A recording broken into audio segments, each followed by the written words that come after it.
et a fini par aboutir à l'énorme crise bancaire de 2007-2008. Et donc maintenant, on n'a plus des banques de dépôt et des banques d'affaires, on a des banques universelles qui mêlent les deux choses. Et par exemple, pour vous montrer l'enjeu, Goldman Sachs, qui était une banque d'affaires jusqu'en 2008, quand Goldman Sachs a vu que Lehman Brothers faisait faillite et n'était pas sauvé par l'État américain, Lehman Brothers était restée une banque d'affaires, elle ne s'était pas transformée en banque universelle, et donc elle n'a pas été sauvée là par l'État américain. Quelques jours après, Goldman Sachs a demandé à être reconnu comme banque universelle. Et Goldman Sachs, pour le moment, ouvre des comptes clients avec des dépôts, parce qu'avant, pour être client de Goldman Sachs, il fallait mettre 500 000 $ minimum sur la table et dire « j'ai cet argent-là, est-ce que je peux vous le confier et vous allez l'investir ». Maintenant, Goldman Sachs s'ouvre vers des clients particuliers, mais elle leur fera prendre des risques vu qu'elle opère à un autre niveau dans toutes les sphères de la spéculation. Troisièmement, je termine par là dans les mesures qu'il fallait prendre, c'est interdire la titrisation. Donc Jeanne en a parlé. Pour faire simple, un principe de précaution, c'est de dire la chose suivante. Quand une banque prend un risque, par exemple, une banque de dépôt prête à des clients, eh bien, il doit y avoir un contrat de prêt et ce risque de non-remboursement du prêt, à un moment donné, doit rester au bilan de la banque jusqu'à l'amortissement de l'emprunt. Donc la banque qui prend un risque doit porter ce risque dans son bilan jusqu'à l'extinction du risque, c'est-à-dire le remboursement. La titrisation, c'est exactement l'opposé de ça. C'est des banques octroient des crédits à des clients, qu'ils soient des individus, des familles, des entreprises, et on fait un paquet de ces crédits et les transforme en un produit structuré et vend ces produits structurés à d'autres banques ou à d'autres institutions. Ça, c'est la titrisation. C'est-à-dire ne pas garder le risque dans son bilan et le faire porter sur un autre, au point que on ne sait plus exactement qui porte le risque. Et quand les paquets de crédit éclatent, comme ça a éclaté en 2008 avec les subprimes et les produits structurés ABS, MBS, etc., on a des difficultés pour déterminer exactement les risques qui avaient été pris, etc. Mais par contre, il y a une crise d'ensemble, une crise systémique. Parce qu'on n'a pas fait au moins ces trois choses-là, on aura de nouvelles crises bancaires. Il aurait fallu faire d'autres choses en plus, selon nous, mais il fallait au moins faire ça. Et toute une série de dirigeants avaient dit on le fera, et ils ne l'ont pas fait. Alors, les réglementations actuelles, en fait, elles sont totalement insuffisantes et elles permettent toutes les manipulations possibles et imaginables de la part des banques. Et elles ont tendance, alors qu'on avait annoncé un renforcement et que les banquiers avaient dit on nous demande trop de rigueur maintenant, c'est pas sérieux. Maintenant, ce qui avait été annoncé, comme absolument sûr il y a 4 ou 5 ans, évidemment il y a 10 ans, n'est non seulement pas réalisé, mais on relâche totalement la bride. Et donc Trump, lui, s'est fait élire clairement en disant la législation adoptée sous Obama, qui est une législation tout à fait insuffisante et qu'on appelait la loi Dodd-Frank, va être abolie par la nouvelle administration de Trump. Et du côté de Draghi, de Juncker, ici dans la Commission européenne, ont toute une série de mesures qui avaient été annoncées, notamment par Michel Barnier, commissaire européen responsable de ça et qui maintenant négocie le Brexit et qui vient de la France. Ces mesures-là ne sont absolument pas appliquées. Alors, où des bulles vont-elles éclater? Où se sont-elles formées? Essentiellement à 2 endroits, et ce sont des bulles énormes. C'est une bulle au niveau des bourses d'actions, donc la bourse de Bruxelles, le CAC 40, la bourse de Francfort, Wall Street, là où on cote les entreprises en bourse, où on cotise les entreprises qui sont cotées et évaluées en bourse. Il y a une bulle, c'est-à-dire une inflation de la valeur des titres boursiers et des actions des entreprises. Il y a une inflation des titres qui ne correspond absolument pas à la réalité de la valeur des entreprises. Et cette bulle-là va éclater quand, difficile à dire, elle a failli éclater en janvier-février. Les responsables des bourses et des banques centrales ont eu très peur. Ça a été évité de justesse. Et rien ne dit que ça n'éclatera pas dans 15 jours, dans 6 mois, dans 1 an, dans 2 ans. La date, elle n'est pas connue. Il y a chaque fois un élément déclencheur, détonateur, qui produit un effet moutonnier au niveau des marchés financiers. Et ça, on ne peut pas exactement le prévoir. Ce qui est certain, c'est que les banques centrales interviennent pour permettre aux grandes entreprises qui spéculent de continuer à le faire et à injecter de l'argent, de la masse monétaire qui permet à ces spéculations de continuer. Maintenant, les banquiers centraux donc jouent un rôle clé dans la prise de risque et dans ce qui provoquera l'éclatement d'une prochaine bulle. L'autre bulle qui s'est formée, c'est la bulle des dettes des grandes entreprises privées. Les grandes entreprises privées s'endettent énormément, elles émettent des obligations, les États émettent des titres de dette publique, des titres souverains, qu'on peut appeler aussi des obligations souveraines, et les entreprises privées, Volkswagen, Carrefour, Auchan, Ikea, émettent des titres qu'on appelle des obligations, en anglais des corporate bonds. Et rien qu'aux États-Unis, l'augmentation de la dette privée des grandes entreprises est de 7 800 milliards de dollars pour la période des 5 dernières années. Donc une augmentation énorme des entreprises. Il y a des vases communicants. Les entreprises s'endettent, empruntent pour racheter leurs propres actions en bourse, pour maintenir le cours, la valeur de leurs actions, parce que si elles les achètent, elles créent une demande et elles maintiennent le coût, ou elles le font augmenter, ce qui provoque l'augmentation de la capitalisation boursière. Mais s'endetter pour racheter ses propres actions, c'est exactement le contraire de ce à quoi, normalement, selon les livres d'économie dominants, les bourses servent. Les bourses servent à ce que des entreprises puissent s'y rendre pour convaincre des investisseurs de leur fournir une augmentation de capital en achetant leurs actions. La bourse, ça ne doit pas servir à ce que des entreprises rachètent leurs propres actions. En rachetant leurs propres actions, elles maintiennent le cours ou elles l'augmentent anormalement, et puis elles redistribuent une partie de la richesse à leurs actionnaires, y compris à leurs dirigeants, puisque leurs dirigeants sont largement payés en stock options, donc en actions de l'entreprise. Et vous devez savoir que les rachats d'actions mais ne sont pas imposés comme des revenus. C'est une propriété, l'actionnaire a une propriété, il revend l'action dont il était propriétaire, et ce qui est éventuellement taxé, c'est la plus-value sur l'action. Si l'action, le prix qu'il a payé pour acheter une action est nettement inférieur au prix où on lui rachète l'action, donc s'il y a une plus-value boursière, il peut y avoir une taxe. Sauf qu'en Belgique et dans toute une série de pays, les plus-values boursières sont taxées très bas ou ne sont pas taxées.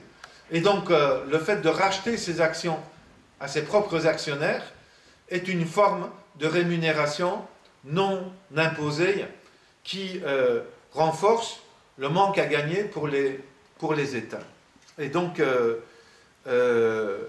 ça alimente la bulle à la fois des bourses et la bulle sur les dettes des entreprises qui s'élèvent donc à un montant tout à fait considérable. Je termine. Jeanne disait que selon une série d'organismes, la dette mondiale s'élève, je vais dire en chiffres, elle s'élève à 245 000 milliards de dollars. Et la partie majoritaire de ça, c'est de la dette privée d'entreprise. Si vous y ajoutez la dette des ménages, vous arrivez alors à une somme. Donc, on a, disons, entreprises privées et ménages et pouvoir public, c'est quelque chose comme 245 000 milliards, auxquels il faut ajouter les dettes bancaires, parce que les dettes bancaires ne sont pas incluses dans ce chiffre. Et dans ces 245 milliards, la majorité, c'est une dette privée, d'abord une dette d'entreprise, ensuite une dette des ménages, ensuite une dette publique, et puis une dette des ménages. Et donc, ça alimente les bulles actuelles qui vont finir par éclater. Merci Eric. Alors, ça a déjà été partiellement évoqué, mais j'aimerais que vous répondiez à la question pourquoi il est central de s'attaquer aux banques. Quel est leur impact sur la société et sur la dette? À toi la parole, Jeanne. Okay. Alors, pourquoi il est central de s'attaquer aux banques? Alors, il y a d'abord une position de principe un petit peu théorique, mais qui est que les banques sont celles qui aujourd'hui, les banques privées, sont celles qui aujourd'hui font... Enfin, comment dire, d'où émane la création monétaire. La création monétaire, dans les théories économiques les plus récentes, elle vient des banques privées. Or, la monnaie est un bien commun et il n'y a aucune raison pour que la création monétaire soit aux mains d'acteurs privés. Voilà. Tout à l'heure, je parlais avec Éric Toussaint d'un super économiste que moi j'adore, qui s'appelle François Morin, qui a publié un livre en 2016 qui s'appelle « L'hydre bancaire, essai sur l'oligopole mondial » et qui raconte comment, en fait, avec la mondialisation financière, progressivement, la création monétaire est passée aux mains du privé à tous les niveaux. Voilà, avec la fin du système de Bretton Woods dans les années 70, et puis avec la concentration du système bancaire à l'échelle internationale et la création de ces énormes banques systémiques que François Morin appelle un oligopole bancaire mondial, on a les deux prix de la monnaie, ce qu'il appelle les deux prix de la monnaie, qui sont devenus privés. D'une part, le taux d'intérêt est aujourd'hui déterminé par cet oligopole bancaire mondial. C'est quelques banques qui, c'est sa thèse, dominent le monde. D'autre part, le taux de change est aujourd'hui un prix de marché, puisque la monnaie, les devises à l'échelle internationale s'échangent sur le forex, et donc il n'y a pas du tout un taux de change qui est réglementé à l'échelle internationale. Voilà, c'est le marché qui en décide. Et voilà, il dit pour ça que la monnaie a été privatisée. Mais pourquoi la monnaie est-elle privatisée? Voilà, à partir du moment où c'est un bien commun, on peut considérer que les pouvoirs publics, à toutes les échelles, ont leur mot à dire quant à sa création et sa gestion. Voilà, bon, pour être un peu moins théorique, aujourd'hui, donc, alors que les banques assurent une mission fondamentale, qui est le financement de l'économie, qui est la possibilité d'investir dans l'avenir, elles sont totalement dévoyées. Aujourd'hui, les banques sont des entreprises commerciales qui fonctionnent pour l'enrichissement d'un certain nombre d'actionnaires. Elles participent activement à l'accroissement des inégalités. Un petit scandale, nous, qu'on a relayé, c'est celui des frais bancaires. Je ne sais pas si vous avez suivi, mais des associations comme l'UFC Que Choisir ont fait paraître un rapport à la fin de l'année dernière, en 2017, qui montre que les frais bancaires s'abattent de manière décuplée sur les populations précaires. Voilà, et que les populations précaires ont d'autant plus à payer, voilà, et donc de ce point de vue-là, les banques participent très activement, et là c'est très visible, à l'accroissement des inégalités au sein de la société. Voilà, donc bon, le pouvoir de nuisance des banques en négatif a évidemment été montré à l'occasion de la précédente catastrophe financière. Mais voilà, donc nous, on voudrait ramener les banques à leur mission première, à leur mission d'intérêt général, à savoir collecter les dépôts de l'économie et prêter. Voilà ce qui est dit, a priori, dans les manuels d'économie. Cette mission d'intérêt général des banques, elle était assumée après la Seconde Guerre mondiale en France, au moment où les 2/3 du crédit étaient contrôlés par les pouvoirs publics. Voilà, et donc avec une politique du crédit qui était assumée et une orientation du crédit. Ça, c'est les travaux de Benjamin Lemoine qui montrent ça particulièrement bien, et je tire les chiffres de ces travaux. Et puis, pourquoi on s'attaque aux banques? C'est que nous, France Insoumise, pour financer notre programme qui s'appelle l'Avenir en commun, on a besoin d'une réorientation massive du crédit, on a besoin d'une réorientation massive du secteur bancaire. Voilà ce qu'on préconise, nous. Alors malheureusement, on n'est pas au pouvoir à la présidence de la République française, mais bon, on a un groupe très actif à l'Assemblée nationale, et j'espère bien qu'à l'échelle nationale, on arrivera au pouvoir en 2022. Nous, on préconise un plan d'investissement de 100 milliards d'euros sur 5 ans. Voilà, nous, c'est ce qui nous paraissait nécessaire pour relancer l'économie et mener à bien la transition écologique qu'on préconise et répondre à l'urgence sociale qu'on décèle au sein de la société. Voilà, et donc pour mener un plan d'investissement de 100 milliards d'euros sur 5 ans, eh ben, on a besoin du secteur bancaire, on a besoin d'un secteur bancaire qui fonctionne, on en a besoin aussi d'un secteur bancaire public. Alors nous, ce qu'on préconise, c'est évidemment de remettre la main sur la Banque centrale française ou européenne. Voilà, on prévoit de mener des négociations à l'échelle européenne, mais on prévoit que la Banque centrale puisse financer directement l'État français. Voilà. Et sinon, on a en France une banque publique d'investissement qui a été créée en 2012, qui fonctionne aujourd'hui comme une banque commerciale privée. On prévoit qu'elle puisse, elle aussi, financer l'État et les collectivités locales à des taux avantageux, et qu'elle puisse permettre le financement de la bifurcation économique et écologique qu'on prévoit pour l'économie française. Voilà. Et cette banque publique d'investissement, et puis l'ensemble du pôle public bancaire, dont on parlera dans le cadre de la 3e question, doit permettre de financer des investissements et des projets qui soient écologiquement et socialement positifs pour l'économie française. Voilà. Merci Jeanne. Tu veux reprendre la parole ? Oh, juste, je te passe la parole, Eric, sur la 2e question, avant de venir sur la... Oui, donc pourquoi c'est central de s'attaquer aux banques et quel impact sur la société, sur la dette? Ok. Mais les banques sont réellement des associations criminelles au niveau de leur direction. Il faut appeler les choses par leur nom.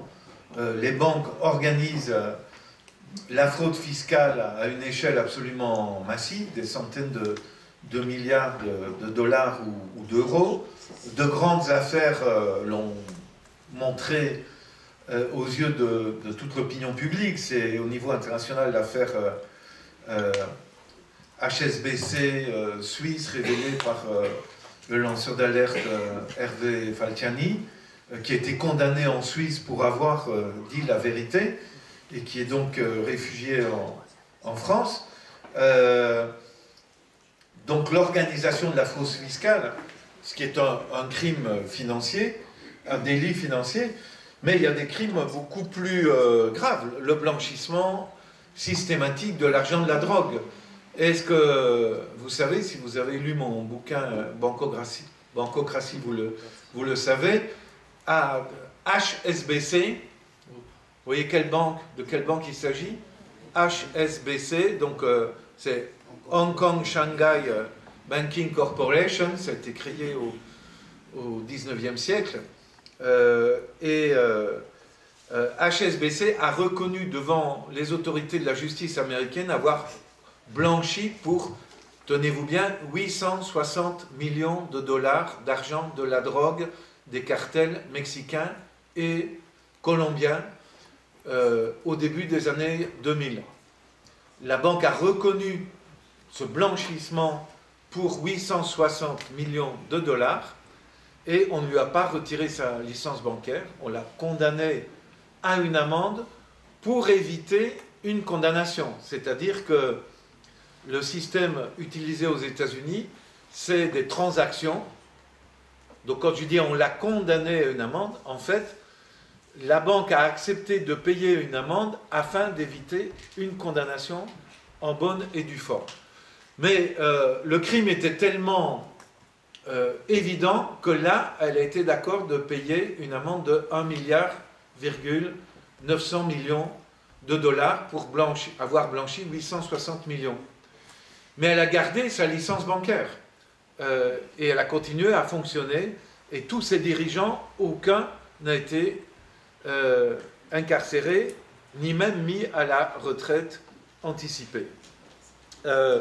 Des crimes, d'autres crimes. La banque Wells Fargo, c'est la banque de détail la plus importante aux États-Unis. Elle est basée en Californie.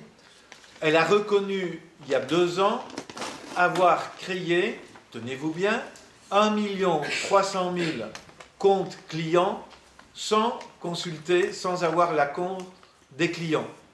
Donc les employés de la banque avaient un ordre de la direction de la banque de créer des comptes supplémentaires pour des clients existants. Donc 1 300 000 comptes ont été créés à l'insu des clients de la banque. Donc un client avait 1 ou 2 comptes, un compte dépôt, un compte épargne, et on lui créait un 3e compte ou un 4e compte sans lui dire.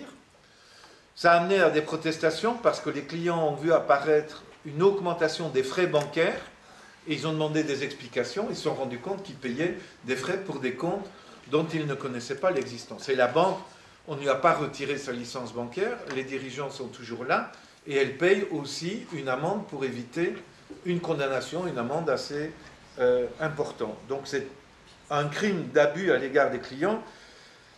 Les banques abusent de la naïveté de leurs clients pour des contrats hypothécaires. Ça c'est connu pour les États-Unis. Il y a au moins 500 000 cas qui ont amené au paiement d'amendes de la part des banques pour des abus en matière d'octroi de crédit hypothécaire, en Espagne également, etc. Si on prend la Belgique, sans qualifier ça de crime, mais clairement d'abus, c'est par exemple l'épargne-pension captive aux mains des grandes banques opérant ici en Belgique. Vous savez qu'il y a une trentaine d'années, les gouvernements se lançant dans les réformes néolibérales ont poussé, en mettant la panique du côté des futurs retraités, ont poussé au 3e pilier et à l'épargne-pension, et donc ont incité des gens à mettre une partie de leur épargne sur un compte épargne-pension avec un stimulus fiscal, c'est-à-dire qu'un tiers du montant épargné dans l'épargne-pension était déduit de la facture des impôts, enfin des revenus, et donc déduit des impôts à payer.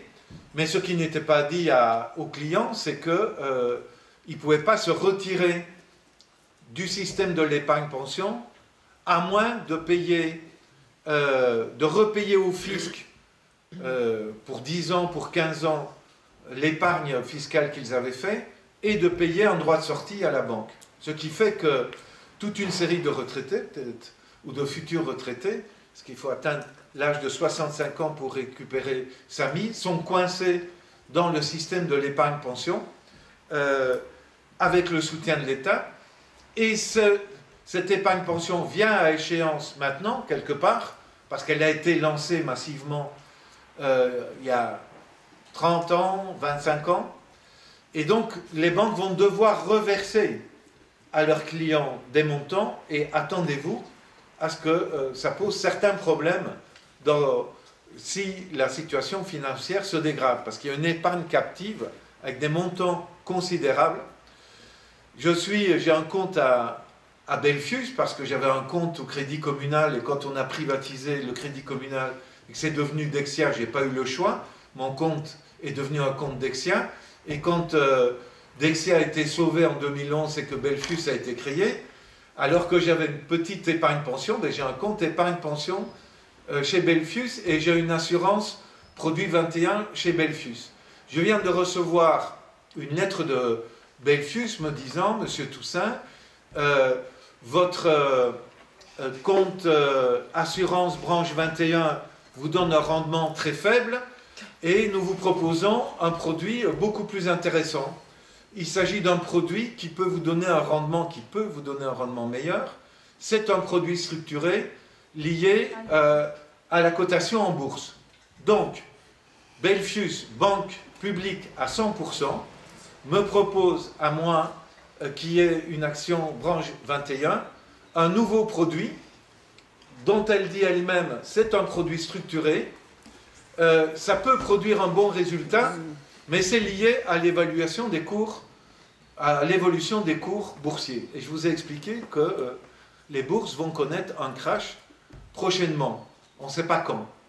Et donc, voilà ce que fait la banque publique avec ses clients qui n'ont pas nécessairement la formation, qui ne viennent pas des réunions du CEDTM et ne sont pas avertis des risques qu'on leur fait prendre. Et puis on leur dira, mais vous n'avez peut-être pas bien lu le contrat que vous avez signé, il était mis que ça pouvait donner un rendement supérieur, mais on vous disait bien que c'était un produit structuré, et on vous disait bien que c'était lié à l'évolution des cours boursiers. Et ça, les cours boursiers, ben, qui peut prévoir qu'ils vont continuellement augmenter? Personne. Donc vous avez pris le risque, et vous ne devez pas vous étonner des résultats des risques que vous avez pris. Bref, il faut s'en prendre aux banques, parce que les banques s'en prennent à l'argent des déposants. Et quand elles, prenant des risques systématiquement démesurés, elles finissent par faire des pertes, leurs pertes sont reprises par les États, qui les sauvent. Et donc, je termine par là, ça fait exploser la dette publique. La dette publique espagnole s'élevait à 36% du produit intérieur brut en 2007, avant la crise hypothécaire et bancaire espagnole. Maintenant, la dette publique espagnole atteint 100%. Nous, en Belgique, la dette publique avait été ramenée à moins de 85% du produit intérieur brut avant la crise de 2008, et on est revenu maintenant à 100%. Et évidemment, quand on a 100%, ben on ne respecte pas les normes de Maastricht, on a des difficultés pour respecter les normes du 3% de déficit budgétaire pour ne pas le dépasser, et donc on est contraint à appliquer des politiques d'austérité justifiées par le remboursement de la dette publique, dont l'augmentation est produite par les sauvetages bancaires ou par les effets des aventures que les banques décident de prendre sur le dos de leurs clients. Donc effectivement, comme on le disait à propos de la guerre, on disait la guerre, disait un auteur dont je ne me rappelle plus le nom, c'est trop sérieux pour la confier à des généraux, mais le métier de la finance et de la banque, c'est trop sérieux pour la confier à des capitalistes qui ne recherchent que leur profit immédiat. Et donc il faut, et c'est la transition vers la troisième question, la troisième réponse, penser en termes de socialisation bancaire. Merci Eric et Jeanne. Toi tu vas parler de la socialisation, Eric, du système bancaire, et Jeanne, tu parlais de revenir à la mission d'intérêt général des banques. Est-ce que tu peux expliquer comment on y arrive et quel modèle bancaire est possible et envisageable selon toi? Vous avez 10 minutes chacun. Oui, bah nous aussi, on préconise la socialisation d'une partie du secteur bancaire. On emploie le mot de socialisation dans le programme de 2017 et dans notre joli livret thématique que je vous invite à lire. Il y en a plusieurs à la librairie ici.